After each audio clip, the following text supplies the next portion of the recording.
Good morning, नमस्कार, आदाब, सत श्री अकाल, वेलकम, सुस्वागतम। जी, क्लास लाइव हो चुकी है, 9 के हैं और तारीख है 29 जनवरी 2021। आज आपकी क्लास मॉर्निंग में रखी गई है, केवल आज के लिए। कभी कभी स्पेशल मौकों पर ऐसा हो सकता है कि थोड़ा सा क्लास के टाइमिंग में परिवर्तन कर दिए जाएं। आ जाइए फटाफट से सारे के सारे लोग लाइव। तो आज आपकी जो क्लास है वो मॉर्निंग में रखी गई है। क्लास लाइव हो चुकी है, 9:51 हो चुके हैं और 29 जनवरी 2021 है। और जैसा कि आप जानते हैं कि हम लोग एंशिएंट इंडिया पढ़ रहे थे, प्राचीन भारत। और प्राचीन भारत में हम लोग प्री हिस्टोरिक पीरियड कवर कर चुके हैं और उसके बाद हम लोग पढ़ रहे थे प्रोटो हिस्टोरिक पीरियड या आद्य ऐतिहासिक काल, जिसमें हमें बात करनी होती है अपने देश की दो सभ्यताओं के बारे में। तो एक सभ्यता हम कवर कर चुके हैं जिसमें हम पढ़ चुके हैं इंडस वैली सिविलाइजेशन या हड़प्पा सिविलाइजेशन के बारे में। और आज से हम लोग पढ़ना शुरू करेंगे वैदिक पीरियड या वैदिक काल के बारे में। तो सारे के सारे लोग फटाफट से मौजूद हो जाइए, लाइव हो जाइए। हम लोग पढ़ रहे हैं एंशिएंट इंडिया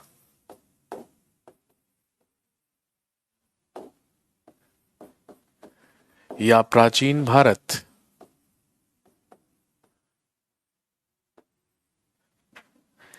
एंशिएंट इंडिया या प्राचीन भारत, जिसमें हम बात कर रहे हैं प्रोटो हिस्टोरिक पीरियड या आद्य ऐतिहासिक काल के बारे में। कहने का मतलब वो काल जो अवशेषों और लिखित साक्ष्य दोनों पर आधारित है, लेकिन लिखित साक्ष्यों को आइडेंटिफाई नहीं किया गया है या लिखित साक्ष्यों को नहीं पढ़ा गया है, उसी को हमने क्या कहा है? प्रोटो हिस्टोरिक पीरियड या आद्य ऐतिहासिक काल कहा है।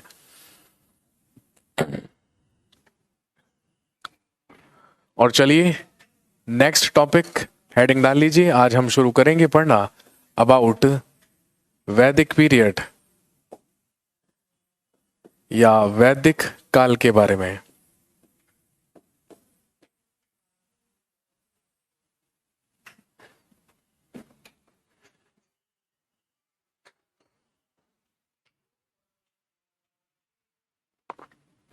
वैदिक पीरियड या वैदिक काल, हमने कल पढ़ा था कि लगभग 1750 ईसा पूर्व में या 1750 बीसी में हड़प्पा सिविलाइजेशन या सिंधु घाटी की जो सभ्यता थी वो समाप्त हुई। उसका कारण माना गया, सबसे ज्यादा वैलिड व्यू, वैलिड रीजन यही माना गया कि बाढ़ आ जाने के कारण उस पूरी की पूरी सभ्यता का अंत हुआ। लेकिन उसके बाद 1500 ईसा पूर्व से या 1500 बीसी से ही क्या शुरू होता है? वैदिक पीरियड या वैदिक काल शुरू होता है। और ध्यान रखेंगे 1500 बीसी से लेके 600 बीसी तक का पीरियड ही क्या कहलाता है? वैदिक पीरियड या वैदिक काल कहलाता है, which is divided into 2 parts. सबसे पहला भाग जो 1500 बीसी से लेकर 1000 बीसी तक है, और उसके बाद 1000 बीसी से लेकर 600 बीसी तक का पीरियड। कहने का मतलब ये जो 500 साल का पीरियड है 1500 बीसी से लेके 1000 बीसी तक का, इसे कहा गया है ऋग वैदिक पीरियड या ऋग वैदिक काल। ऋग वैदिक पीरियड या ऋग वैदिक काल। और ऋग वैदिक पीरियड इसलिए, ऋग वैदिक काल इसलिए क्योंकि हमारे प्राचीनतम वेद, सबसे पुराने ओल्डेस्ट वेद जो कौन सा है? ऋग्वेदा। ऋग्वेद की रचना इसी काल में मानी जाती है, इसीलिए इसको क्या कहा गया है? ऋग्वैदिक पीरियड या ऋग्वैदिक काल कहा गया है। और इसके बाद 1000 बीसी से 600 बीसी तक का जो पीरियड है ये कहलाता है पोस्ट वैदिक पीरियड। पोस्ट वैदिक पीरियड या उत्तर वैदिक काल।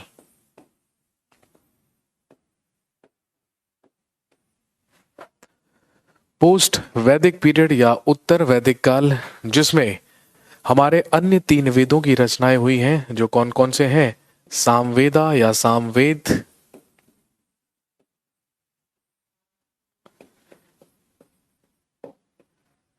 यजुर्वेदा या यजुर्वेद और अथर्ववेदा या अथर्ववेद? सामवेदा या सामवेद, यजुर्वेदा या यजुर्वेद, और अथर्ववेदा या अथर्ववेद, इन तीनों वेदों की रचना पोस्ट वैदिक पीरियड या उत्तर वैदिक काल में की गई है। और इसके अलावा हम सब जानते हैं हिंदू धर्म के दो सबसे महान ग्रंथ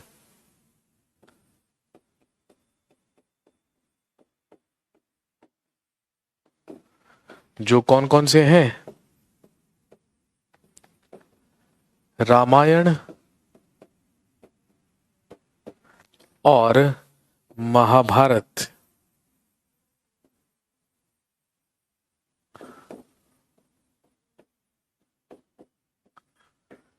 रामायण और महाभारत, इन दोनों की रचना भी किस में मानी जाती है?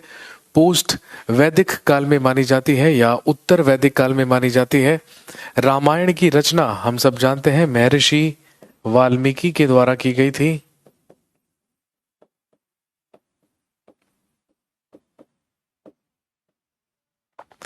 और महाभारत की रचना या महाभारत के रचनाकार माने जाते हैं महर्षि वेदव्यास।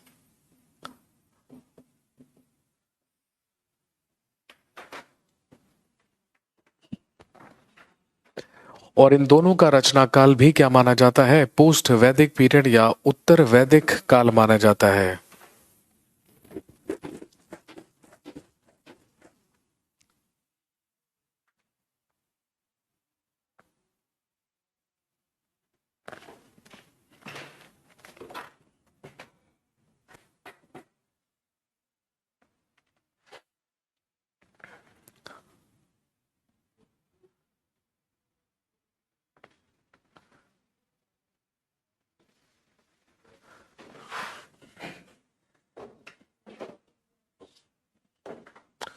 तो चलिए हम पढ़ना शुरू करते हैं वैदिक पीरियड के बारे में या वैदिक काल के बारे में।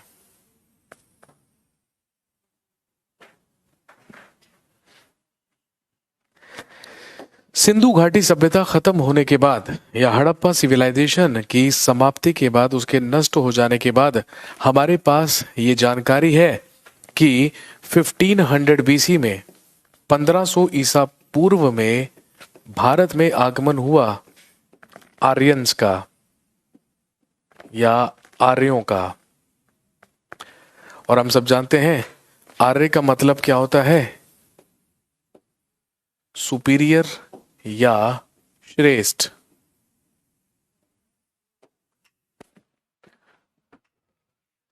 पंद्रह सौ ईसा पूर्व में या 1500 बीसी में हमारे देश में आर्यंस का आगमन हुआ। और ध्यान रखेंगे ये जो आर्यंस थे ये कहां से आए? सबसे ज्यादा वैलिड व्यू माना जाता है मैक्स म्यूलर का।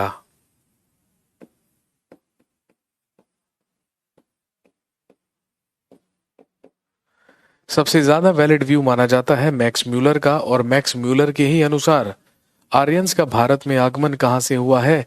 सेंट्रल एशिया से हुआ है या मध्य एशिया से हुआ है। ऐसा माना गया है कि मध्य एशिया से या सेंट्रल एशिया से ही भारत में आगमन हुआ था आर्यों का या आर्यंस का। आर्य का मतलब श्रेष्ठ होता है, सुपीरियर होता है। जो मत किसने दिया है? मैक्स म्यूलर ने दिया है। लेकिन साथ साथ मैक्स म्यूलर के अलावा भी कई सारे लोगों के व्यूज अलग अलग हैं आर्यों के भारत में आगमन पर। जैसे अगर हम बाल गंगाधर तिलक के बारे में बात करें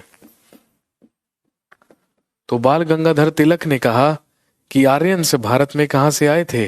आर्कटिक पोल से आए थे, या आप लिख सकते हैं उत्तरी ध्रुव से आए थे। एक व्यू याद रखेंगे स्वामी दयानंद सरस्वती का, क्योंकि हम सब जानते हैं कि स्वामी दयानंद सरस्वती के द्वारा ही भारत में आर्य समाज की स्थापना की गई थी।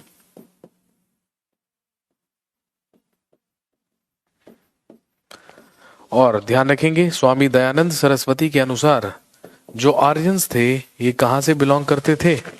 तिब्बत से। इनका आगमन भारत में तिब्बत से हुआ था।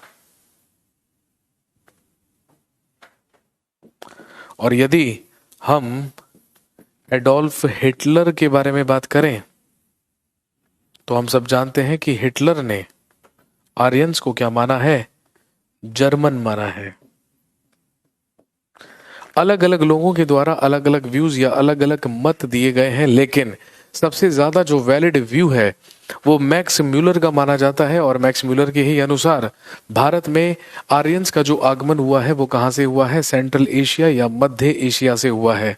और हम सब जानते हैं कि 1500 बीसी, लगभग 1500 बीसी में आर्यंस ने भारत में प्रवेश किया और उत्तर में कश्मीर से लेके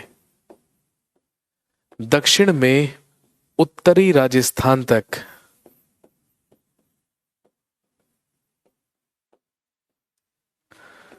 पश्चिम में अफगानिस्तान से लेके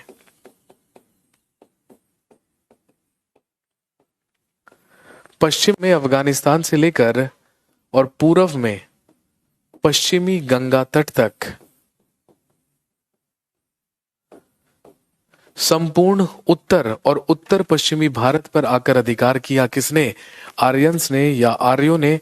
और हम सब जानते हैं इस पूरे के पूरे भूभाग पर आर्यंस के द्वारा अधिकार किया गया और इसी क्षेत्र को नाम दिया गया आर्यवर्त। और आप सभी जानते हैं कि आर्यवर्त ही भारत का प्राचीनतम नाम है।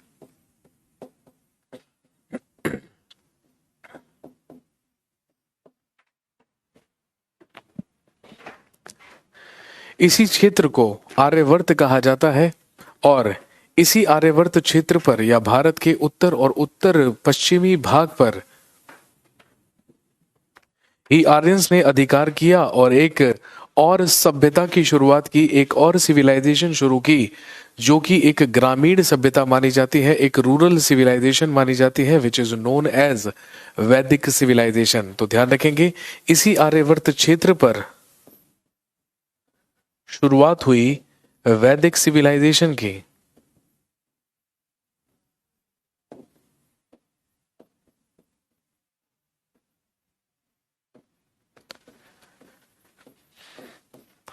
या वैदिक सभ्यता की, which is considered as the second oldest civilisation of India, जिसे भारत की दूसरी सबसे प्राचीनतम सभ्यता माना जाता है, जो वैदिक सभ्यता कहलाती है या वैदिक सिविलाइजेशन कहलाती है।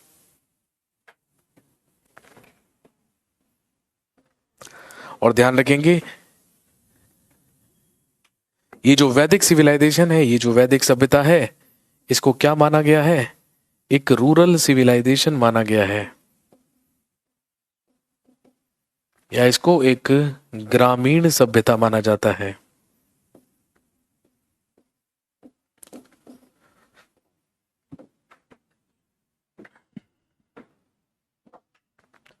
और ध्यान रखेंगे ये जो शब्द है वैदिक, ये जो वैदिक शब्द है ये बना ही किससे है? वेद से। ये जो वैदिक शब्द है ये वेद से बना है और वेद का मतलब ही क्या होता है? नॉलेज या ज्ञान।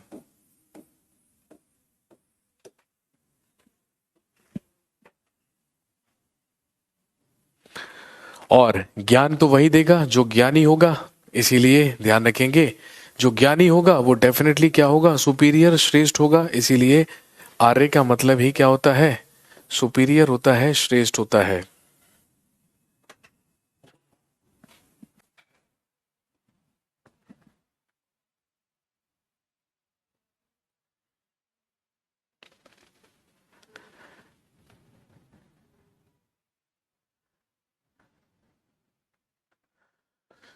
और जैसा कि मैंने आपको बताया कि ये हमारे देश की दूसरी सबसे पुरानी सभ्यता मानी जाती है। हालांकि मैंने आपको बताया था कि हड़प्पा सभ्यता के बारे में भी हमें जानकारी 1921 में मिली थी। कहने का मतलब है 1921 तक यही माना जाता था कि भारत की सबसे पुरानी सिविलाइजेशन वैदिक सिविलाइजेशन है या वैदिक सभ्यता है। लेकिन जब 1921 में हड़प्पा सभ्यता की खोज कर ली गई, हड़प्पा सभ्यता के बारे में पता लगा लिया गया, तो ध्यान रखेंगे उसी के बाद उसको सबसे पुरानी सभ्यता माना गया और ये बन गई देश की दूसरी सबसे पुरानी सभ्यता। मैंने आपको बताया कि ये जो वैदिक सभ्यता थी ये एक रूरल सिविलाइजेशन थी, ये एक ग्रामीण सभ्यता थी। यदि हम हड़प्पा सभ्यता के बारे में बात करें तो वो पूरी तरीके से ट्रेड ओरिएंटेड थी, वो व्यापार पर आधारित थी। लेकिन ध्यान रखेंगे, the main work of the people of this civilisation, लेकिन जो वैदिक सभ्यता थी या जो वैदिक सिविलाइजेशन थी, इस सभ्यता में रहने वाले लोगों का मुख्य कार्य या मेन वर्क हुआ करता था एग्रीकल्चर एंड एनिमल हस्बेंड्री।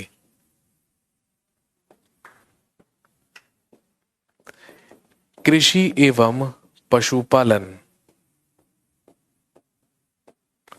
तो कहने का मतलब है कि जिस वैदिक सभ्यता के बारे में हम बात करने वाले हैं, इसका जो मुख्य आधार था वो कृषि और पशुपालन था, क्योंकि यहाँ के लोग मुख्य रूप से कृषि ही किया करते थे और कृषि और पशुपालन से ही जीवन निर्वाह किया करते थे। तो ये सभ्यता पूरी तरीके से कृषि और पशुपालन पर ही आधारित थे। इसके अलावा यदि यहाँ के समाज के बारे में बात की जाए और यहाँ की सोसाइटी के बारे में बात की जाए तो ध्यान रखेंगे, इस सभ्यता में जितने भी फैमिलीज या जितने भी परिवार हुआ करते थे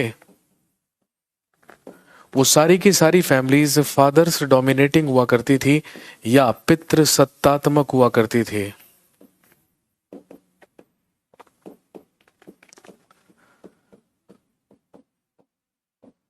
इसलिए आप कह सकते हैं कि जो वैदिक सिविलाइजेशन है, जो वैदिक सभ्यता है, वो एक पितृसत्तात्मक सभ्यता मानी जाती है। पितृसत्तात्मक का मतलब है कि जो परिवार हुआ करते थे, जो फैमिलीज हुआ करती थी, उसमें हेड ऑफ द फैमिली ही किसको माना जाता था? पिता को माना जाता था, फादर को माना जाता था।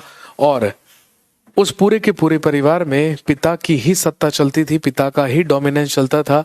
इसीलिए इस सभ्यता को हमने पितृसत्तात्मक कहा है। और जो पिता शब्द है, इसकी इंपॉर्टेंस वैदिक काल में इतनी ज्यादा थी कि हम इसी बात से पता लगा सकते हैं कि जो हमारा सबसे प्राचीनतम वेद है, जिसको हम ऋग्वेद कहते हैं, तो ध्यान रखेंगे ऋग्वेद में, पूरे के पूरे ऋग्वेद में सबसे ज्यादा बार जो शब्द इस्तेमाल हुआ है वो हुआ ही कौन सा है? पिता। सबसे ज्यादा पिता शब्द का इस्तेमाल ऋग्वेद में किया गया है, कुल 335 बार। क्योंकि ये सभ्यता पूरी तरीके से पितृसत्तात्मक हुआ करती थी, फादर्स डोमिनेटिंग हुआ करती थी।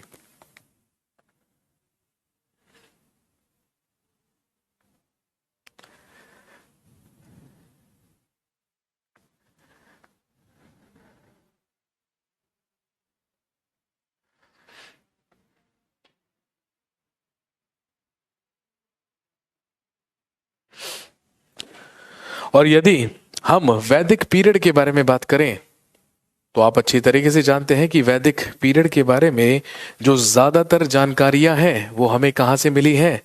वो उन साहित्यिक स्रोतों से मिली हैं, उन लिटरेरी सोर्सेज से मिली हैं जिनको हम क्या कहते हैं? वैदिक लिटरेचर, या जिसको हम वैदिक साहित्य कहते हैं। तो कहने का मतलब है कि हम जिस वैदिक पीरियड के बारे में जानने वाले हैं या जिस वैदिक पीरियड के बारे में पढ़ने वाले हैं, इस वैदिक पीरियड के बारे में जानकारी का जो मुख्य सोर्स है या जो स्रोत है वो क्या है? वैदिक लिटरेचर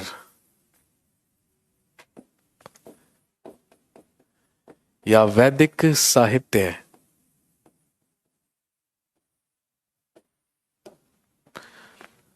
और वैदिक लिटरेचर में या वैदिक साहित्य में हम किन किन चीजों को शामिल कर सकते हैं? सबसे पहले हमारे वेदास या हमारे वेद,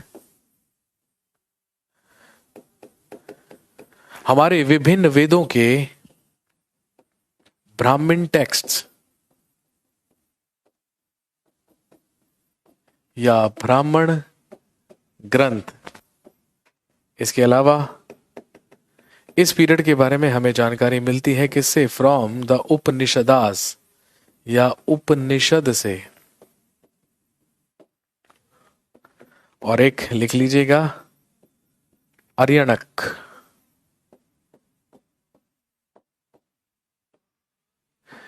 ये वो कुछ इंपॉर्टेंट लिटरेचर है या इंपॉर्टेंट साहित्य है जहां से हमें वैदिक काल या वैदिक पीरियड के बारे में जानकारी मिलती है।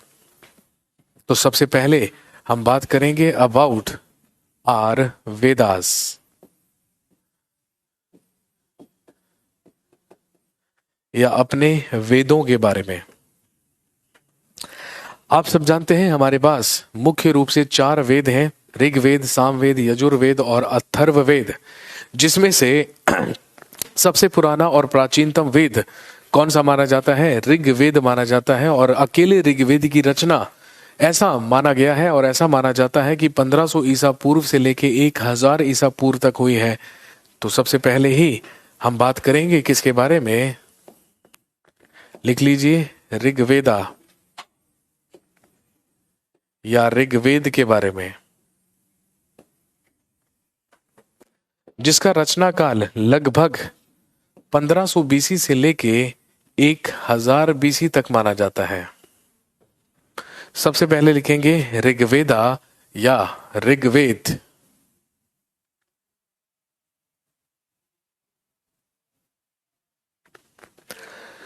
और सबसे ही पहला पॉइंट लिखेंगे, Rigveda is considered as the oldest Veda among all. Rigveda को सभी वेदों में प्राचीनतम माना जाता है। Rigveda is considered as the oldest Veda among all.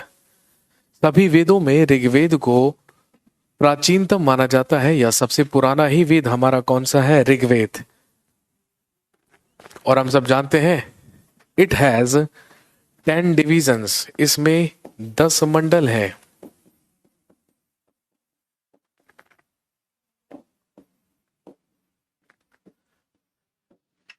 It has 10 divisions, या इसमें 10 मंडल हैं। और ध्यान रखेंगे 10 मंडलों की रचना अलग अलग समय पर अलग अलग ऋषियों के द्वारा अलग अलग स्थान पर की गई है। लेकिन बाद में इन पोस्ट वैदिक पीरियड या उत्तर वैदिक काल में ऋग्वेद के 10 मंडलों को असेंबल करने का काम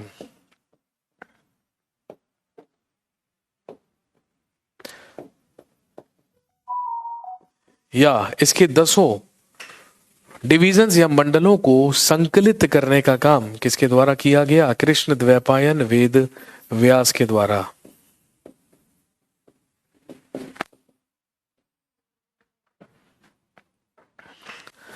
ऋग्वेद सभी वेदों में सबसे प्राचीन है या प्राचीनतम है, और इसमें 10 मंडल होते हैं, इसके 10 डिविजन्स होते हैं, जिनकी रचना अलग अलग समय पर अलग अलग ऋषियों के द्वारा अलग अलग स्थान पर की गई। लेकिन इन पोस्ट वैदिक पीरियड, लेकिन उत्तर वैदिक काल में ऋग्वेद के 10 मंडलों को संकलित करके ऋग्वेद का रूप वेद व्यास के द्वारा दिया गया था, महर्षि वेद व्यास। और ध्यान रखेंगे ऋग्वेद में क्या है? लिखेंगे it has the mantras related to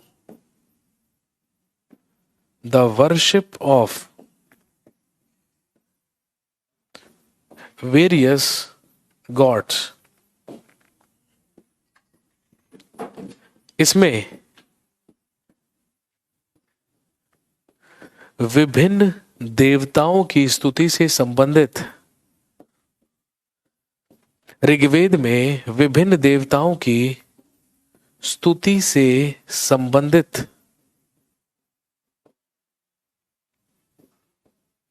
मंत्र हैं।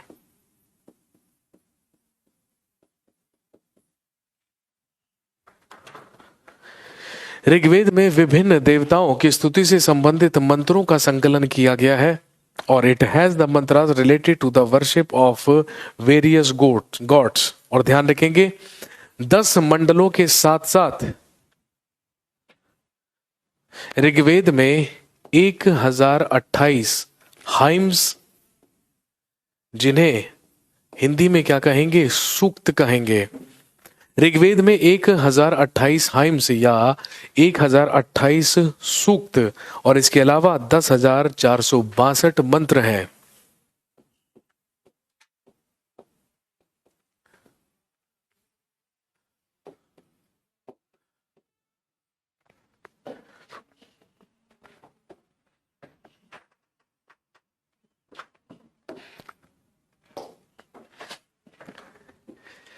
ऋग्वेद में 10 मंडलों के साथ साथ 1028 हाइम्स या सूक्त और 10,462 मंत्रों का संकलन किया गया है।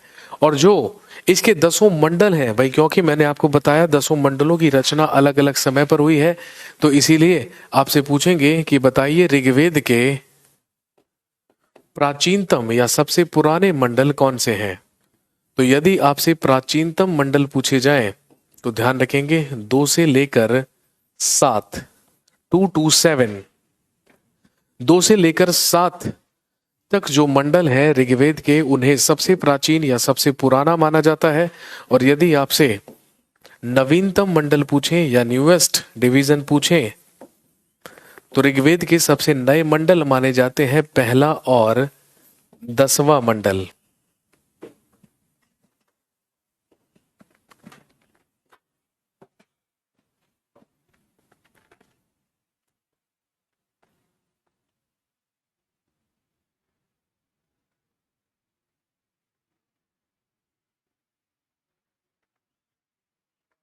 सबसे पुराने मंडल 2 से लेकर 7 है और सबसे नवीन मंडल पहला और 10वां मंडल माना जाता है।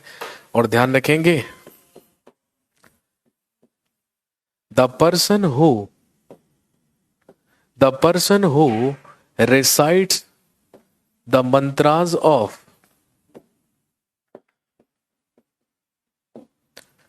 ऋग्वेदा, वह व्यक्ति जो ऋग्वेद के मंत्रों का उच्चारण करता है। और the person who recites the mantras of Rigveda, वह व्यक्ति जो ऋग्वेद के मंत्रों का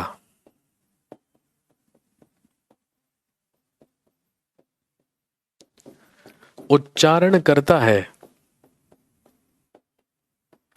ध्यान रखेंगे that person is known as Hotri, वह व्यक्ति होत्री या होता कहलाता है। कहने का मतलब ऋग्वेद पढ़ने वाले व्यक्ति को होत्री या होता कहा जाता है।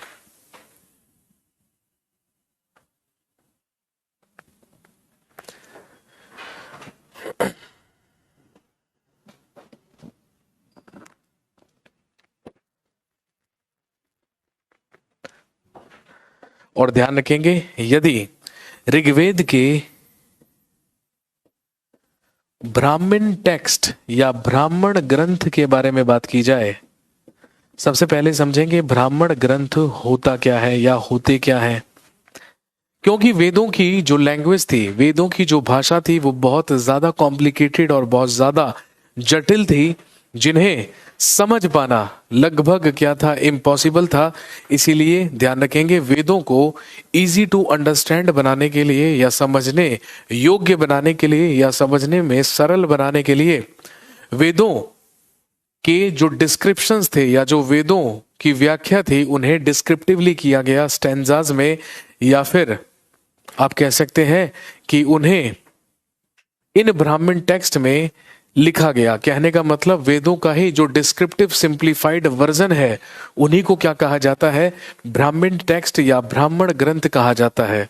और ध्यान रखेंगे ऋग्वेद के 2 ब्राह्मण टेक्स्ट होते हैं, 2 ब्राह्मण ग्रंथ होते हैं। कौन कौन से?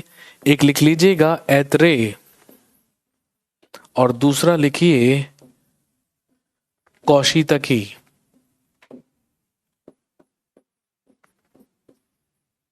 ऐतरेय ब्राह्मण और कौशितकी ब्राह्मण। ऐतरेय और कौशितकी, ये 2 ब्राह्मण टेक्स्ट या ब्राह्मण ग्रंथ कहलाते हैं किसके? ऋग्वेद के। कहने का मतलब ऋग्वेद को सिंपलीफाई करके जो डिस्क्राइब किया गया है डिस्क्रिप्टिव फॉर्म में, वो किसमें किया गया है? इसके ब्राह्मण टेक्स्ट या इसके ब्राह्मण ग्रंथों में किया गया है, जिनके नाम ऐतरेय और कौशितकी हैं।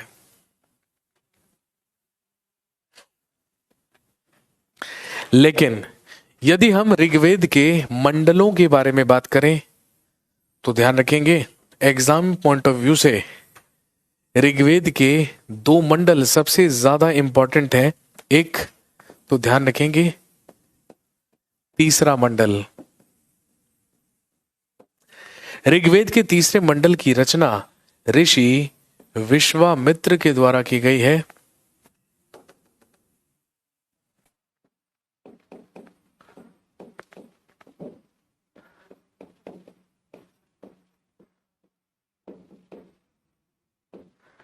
ऋग्वेद के तीसरे मंडल की रचना ऋषि विश्वामित्र के द्वारा की गई है और विश्वामित्र के ही द्वारा ऋग्वेद के तीसरे मंडल में रचित है गायत्री मंत्र। आपसे पूछा जाएगा कि बताइए गायत्री मंत्र कहां से लिया गया है, तो हम सब जानते हैं कि जो गायत्री मंत्र है वो ऋग्वेद के तीसरे मंडल से लिया गया है, जिसकी रचना ऋषि विश्वामित्र के द्वारा की गई है और गायत्री मंत्र को ऋषि विश्वामित्र के द्वारा सावित्री को समर्पित किया गया है। क्वेश्चन ये भी पूछते हैं कि बताइए जो गायत्री मंत्र है वो किसे समर्पित है, तो ऋषि विश्वामित्र के द्वारा गायत्री मंत्र को सावित्री को समर्पित किया गया है। लेकिन गायत्री मंत्र का उच्चारण किस लिए किया जाता है? हम सब जानते हैं कि गायत्री मंत्र का इस्तेमाल या उच्चारण सूर्य देव की स्तुति के लिए किया जाता है। सूर्य देव की स्तुति में ही गायत्री मंत्र का इस्तेमाल किया जाता है।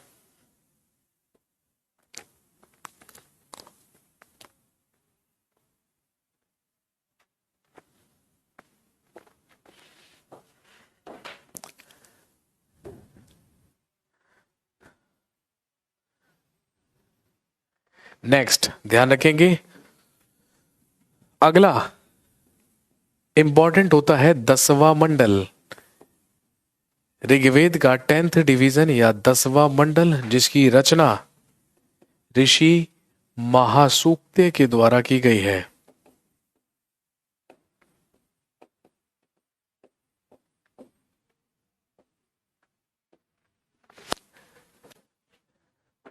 अगला होता है ऋग्वेद का 10वां मंडल, जिसकी रचना ऋषि महासूक्ते के द्वारा की गई। और ध्यान रखेंगे इसी मंडल में प्रथम बार मनुष्य की वर्ण व्यवस्था का उल्लेख किया गया है, दैट इज कैटेगरी सिस्टम। और ऋषि महासूक्ते के ही द्वारा ऋग्वेद के 10वें मंडल में मनुष्य के 4 वर्ण बताए गए हैं। और हम जानते हैं मनुष्य के 4 वर्ण कौन कौन से होते हैं? ब्राह्मण, क्षत्रिय,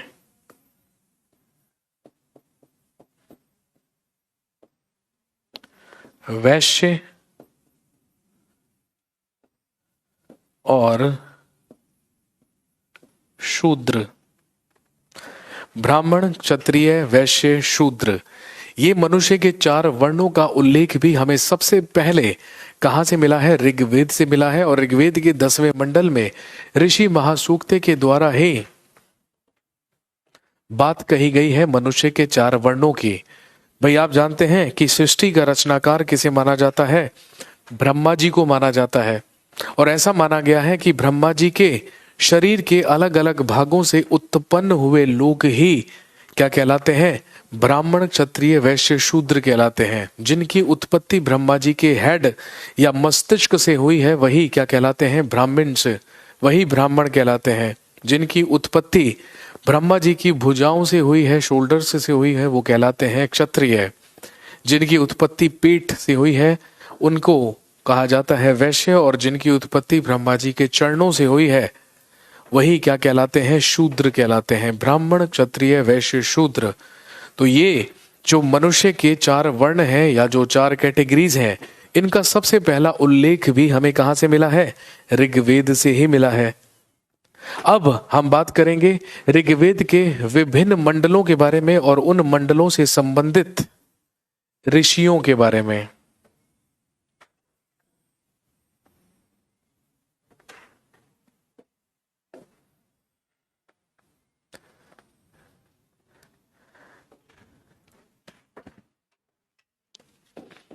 टेबल बनाएंगे दो कॉलम्स के साथ। एक तरफ लिखेंगे डिवीजन या मंडल, और दूसरी तरफ लिखेंगे उससे संबंधित ऋषि।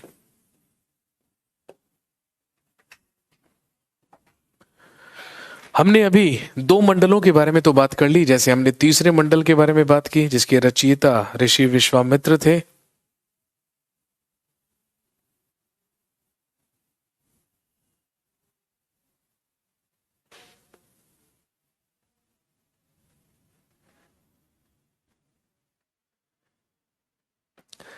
अब हम यहां पर बात करेंगे अन्य मंडलों के बारे में। ऋग्वेद का जो प्रथम मंडल है या जो सबसे पहला मंडल है, ठीक है, उससे संबंधित ऋषि के बारे में हमारे पास उपयुक्त जानकारी नहीं है या उपयुक्त हमारे पास इंफॉर्मेशन नहीं है। लेकिन लिखेंगे सबसे पहले द्वितीय मंडल, द्वितीय मंडल या सेकंड डिवीजन,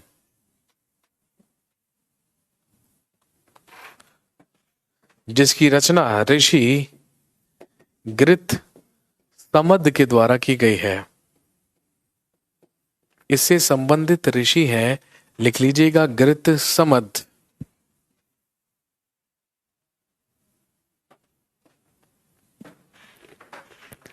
नेक्स्ट लिखिए तृतीय मंडल या तीसरा मंडल, अभी मैंने आपको बताया इससे संबंधित ऋषि हैं ऋषि विश्वामित्र।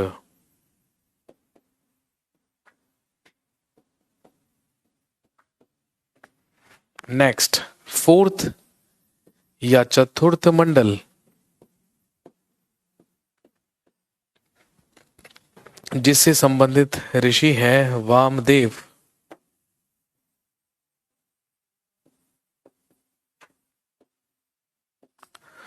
फोर्थ या चतुर्थ मंडल जिससे संबंधित ऋषि हैं वामदेव।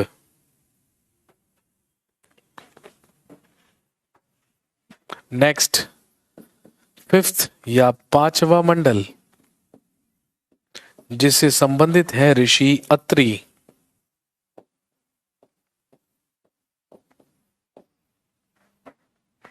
नेक्स्ट छठा मंडल, सिक्स्थ डिवीजन, जिससे संबंधित ऋषि है ऋषि भारद्वाज।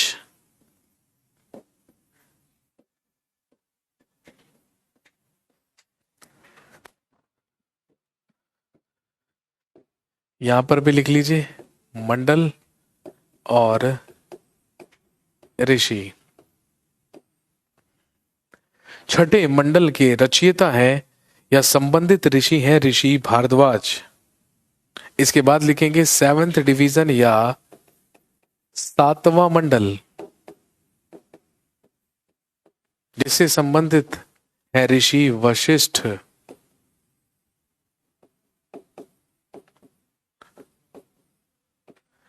इससे संबंधित ऋषि हैं ऋषि वशिष्ठ। नेक्स्ट एट्थ या आठवां मंडल, एट्थ या आठवां मंडल जिससे संबंधित ऋषि हैं कण्वा या कण्व ऋषि। नेक्स्ट नाइन्थ डिवीजन या ऋग्वेद का नौवां मंडल,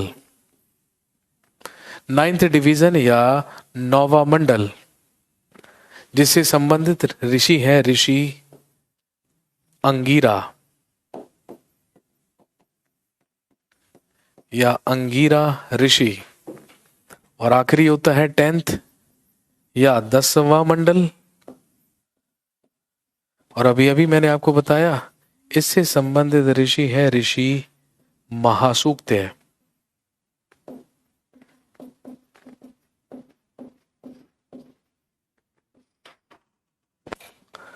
नोट कीजिए फटाफट।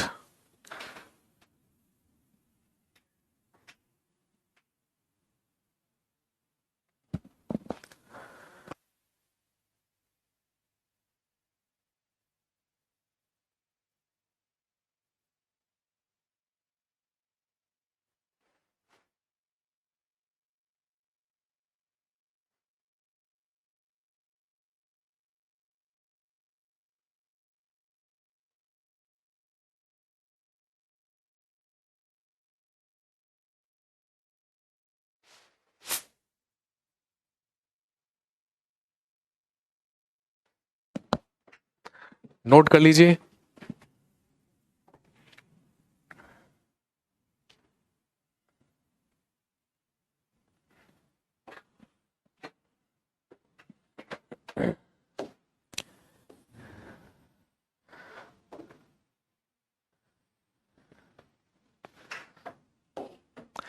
इसके अलावा लिखेंगे in Rigveda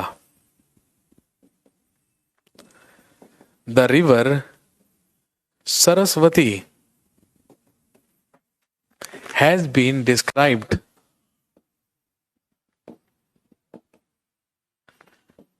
as the most holy river of Vedic period.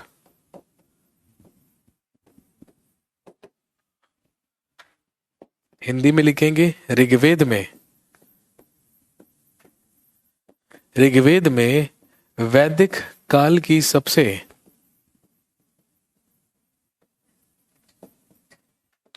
पवित्र नदी सरस्वती को बताया गया है।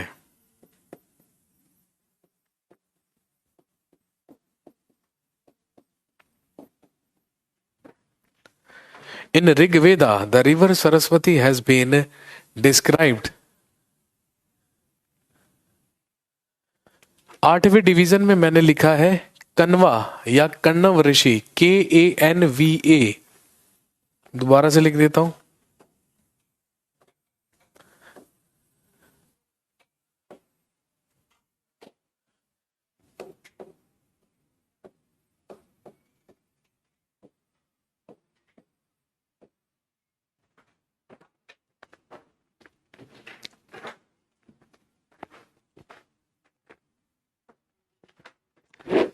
जी, in Rigveda the river Saraswati has been described as the most holy river of Vedic period. Rigveda में वैदिक काल की सबसे पवित्र नदी सरस्वती को बताया गया है। और इसके अलावा यदि आपसे पूछें कि which was the most important river of Vedic period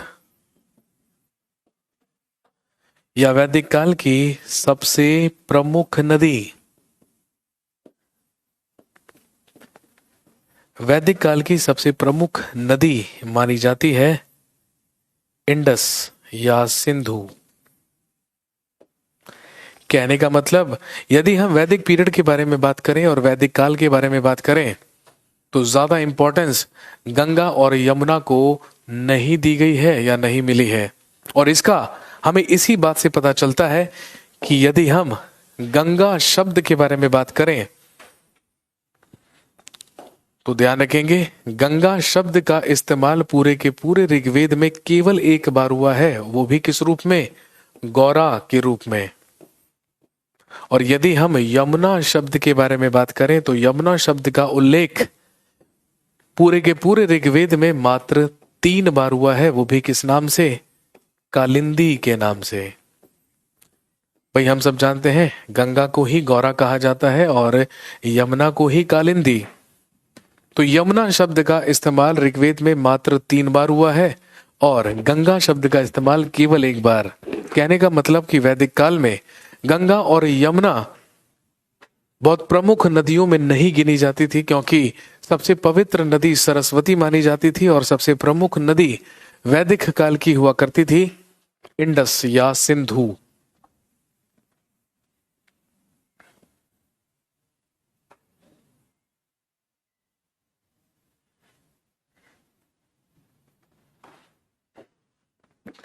इसके बाद वैदिक लिटरेचर में ही या वैदिक साहित्य में ही वेदों में हमारे अन्य वेद होते हैं। तो नेक्स्ट बात करते हैं किसके बारे में?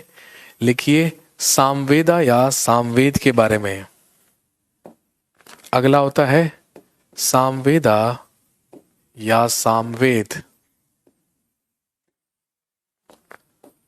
और ध्यान रखेंगे ये जो सामवेद है ये बना है किस शब्द से? ये बना है साम शब्द से। और साम का अर्थ ही क्या होता है? गायन या singing.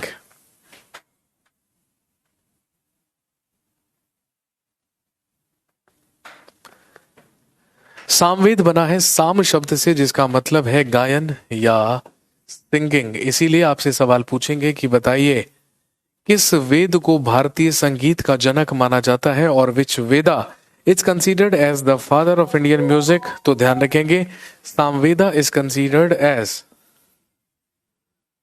The father of Indian music. Samaveda को ही भारतीय संगीत का जनक माना जाता है। Samaveda is considered as the father of Indian music. Samaveda को ही भारतीय संगीत का जनक माना जाता है। और ध्यान रखेंगे, संगीत के 7 स्वरों का सबसे पहला उल्लेख और the first description of 7 musical notes, या संगीत के 7 स्वरों का जो प्रथम उल्लेख है वो भी हमें कहां से मिलता है? सामवेद से मिलता है। और हम सब जानते हैं संगीत के 7 स्वर होते हैं, सारे गामा प ध नी।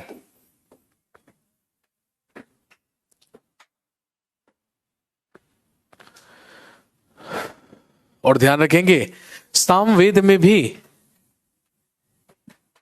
मंत्रों का उल्लेख किया गया है। ध्यान रखेंगे, सामवेद में भी ऋग्वेद के ही मंत्रों का संकलन किया गया है, लेकिन सामवेद में ऋग्वेद के वो मंत्र होते हैं जिनका उच्चारण नहीं किया जाता, जिन्हें रिसाइट नहीं किया जाता, बल्कि जिनका गायन किया जाता है। और ध्यान रखेंगे, Samaveda has the mantras related to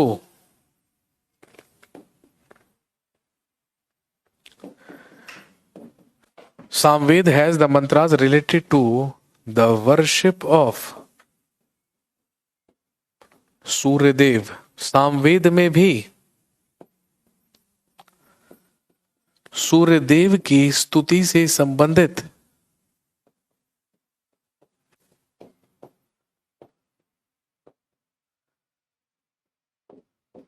Samaveda में भी सूर्यदेव की स्तुति से संबंधित मंत्र हैं।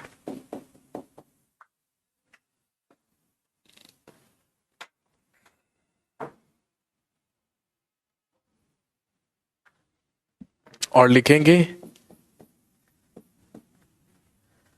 The person who sings the mantras of Samaveda, वह व्यक्ति जो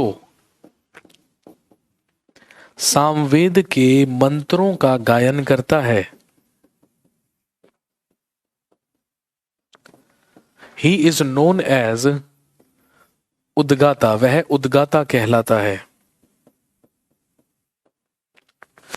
सामवेद के मंत्रों का गायन करने वाले व्यक्ति को उद्गाता कहा जाता है या उद्गाता कहते हैं।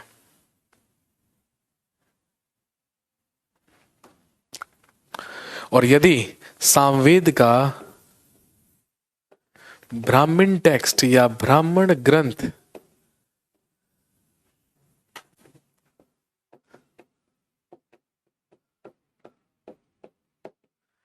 सामवेद का ब्राह्मण टेक्स्ट या ब्राह्मण ग्रंथ यदि आपसे पूछा जाए तो ध्यान रखेंगे वो कहलाता है पंचविश ब्राह्मण।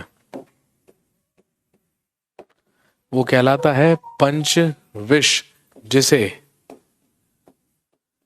तांड्य ब्राह्मण भी कहते हैं। नोट कीजिए, जिस तरीके से ऋग्वेद के 2 ब्राह्मण टेक्स्ट थे, ऐतरेय और कौशितकी, बिल्कुल इसी तरीके से सामवेद का एक ब्राह्मण टेक्स्ट होता है, एक ब्राह्मण ग्रंथ होता है जो कहलाता है पंचविश ब्राह्मण या तांड्य ब्राह्मण।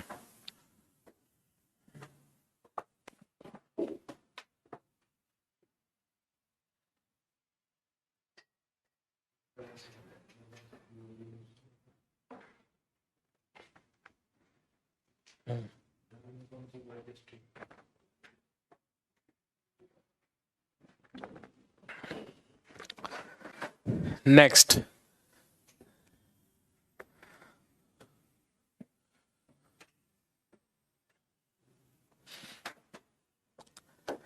अगला लिखिए, यजुर्वेदा या यजुर्वेद जो बना है यजु शब्द से। और ध्यान रखेंगे यजु का मतलब होता है यजना या यज्ञ।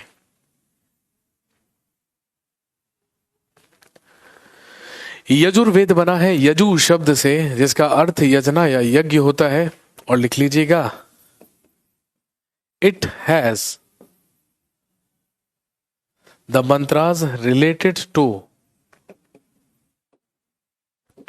The rules of yajnas and other religious works.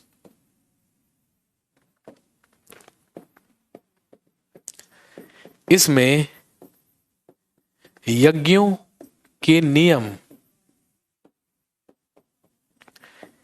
एवं अन्य धार्मिक क्रियाओं से संबंधित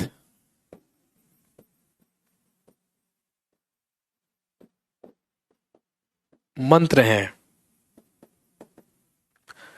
इसमें यज्ञों के नियम एवं अन्य धार्मिक क्रियाओं से संबंधित मंत्र हैं। It has the mantras related to the rules of yajnas and other religious works. अगला पॉइंट ध्यान रखेंगे, Yajurveda is considered as the only Veda,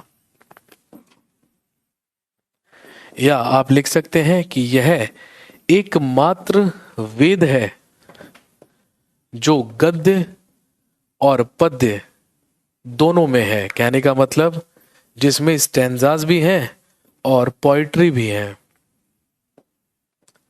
Yajurveda को ही एकमात्र वेद माना जाता है जो गद्य एवं पद्य दोनों में है।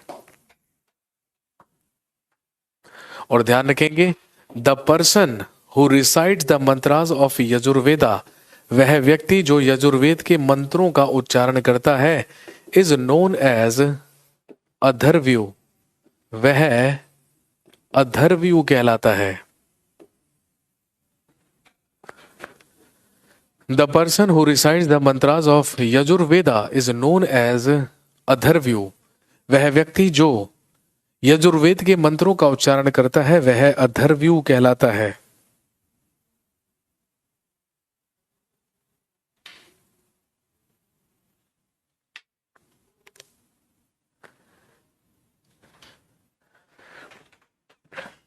और यदि यजुर्वेद की ब्राह्मण टेक्स्ट या ब्राह्मण ग्रंथ आपसे पूछे जाएं,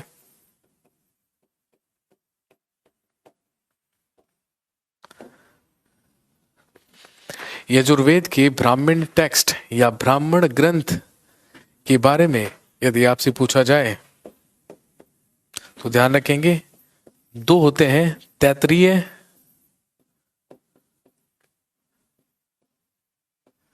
और दूसरा शतपथ।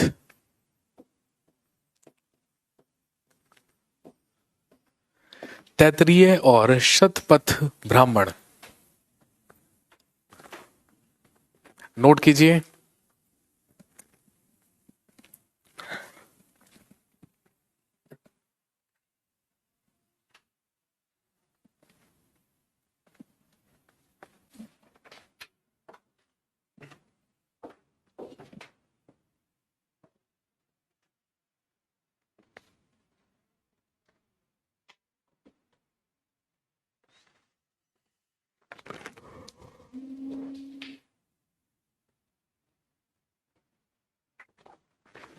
नेक्स्ट,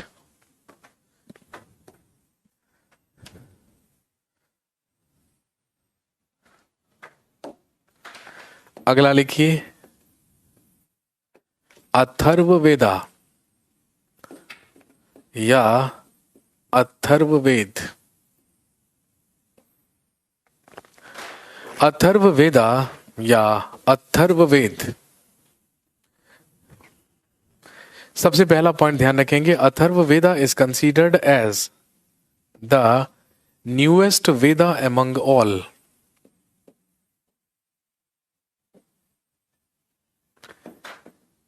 यह सभी वेदों में यह सभी वेदों में नवीनतम है। और this is considered as the newest Veda among all. सभी वेदों में सबसे नवीन, सबसे नया वेद ही किसे माना जाता है? अथर्व वेद को माना जाता है।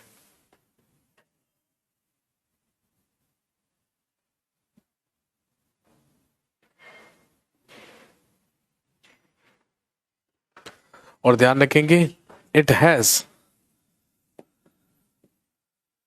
द मंत्रास रिलेटेड टू, या इसमें काला जादू, जादू टोना, वशीकरण,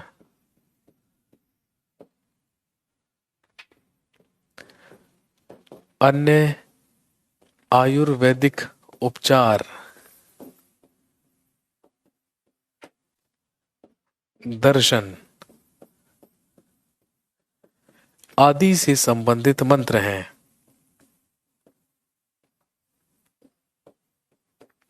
अथर्व वेद में काला जादू, जादू टोना, वशीकरण, अन्य आयुर्वेदिक उपचार एवं दर्शन आदि से संबंधित मंत्रों का संकलन किया गया है। और ध्यान रखेंगे, the person who recites the mantras of Atharva Veda, या वह व्यक्ति जो अथर्व वेद के मंत्रों का उच्चारण करता है, इज नोन एज ब्रह्मा, वह ब्रह्मा कहलाता है। The person who recite the mantras of Atharva Veda is known as Brahma, वह व्यक्ति जो अथर्व वेद के मंत्रों का उच्चारण करता है वह ब्रह्मा कहलाता है।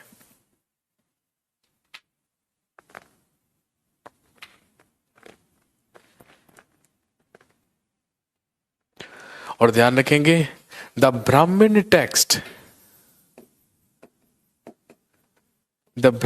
टेक्स्ट ऑफ अथर्व वेदा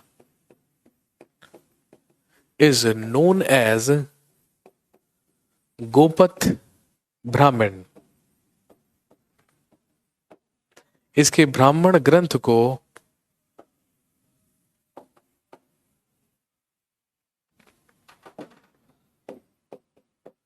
गोपथ ब्राह्मण कहा जाता है।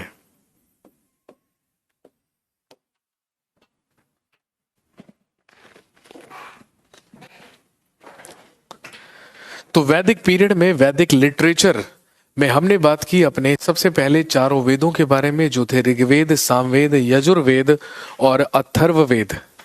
चलिए आज की कहानी को यहीं पर रोकते हैं। जब अगली क्लास में आपसे मुलाकात होगी, जब हम अगली बार मिलेंगे, तो हम बात करेंगे उपनिषदों के बारे में, अरण्यकों के बारे में, वेदांगों के बारे में, उपवेदों के बारे में।